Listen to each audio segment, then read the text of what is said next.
কে হরিদাস পাল? অনেকে এই কথাটা বলেই থাকেন, কিন্তু কখনো ভেবে দেখেছেন পৃথিবীতে এত নাম থাকতে হঠাৎ হরিদাস পাল কেন? চলুন জেনে নি বরং। কথিত আছে 1876 সালে হুগলি জেলার রিষড়ার এক দরিদ্র পরিবারে জন্ম হয় হরিদাস পালের। তবে পরবর্তীকালে মামার সম্পত্তি পেয়ে তিনি কলকাতায় এক নামকরা ধনী ব্যক্তি হিসেবেই পরিচিতি লাভ করেন।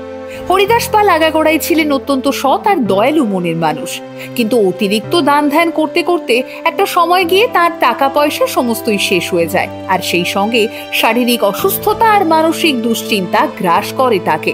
শরীর স্বাস্থ্য একেবারে ভেঙে পড়ে।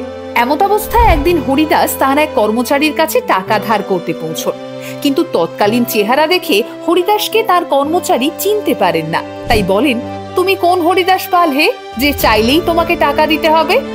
আর ঠিক এখান থেকেই জন্ম হয় সেই চিরাচরিত প্রবাদের, কে তুমি হরিদাস পাল?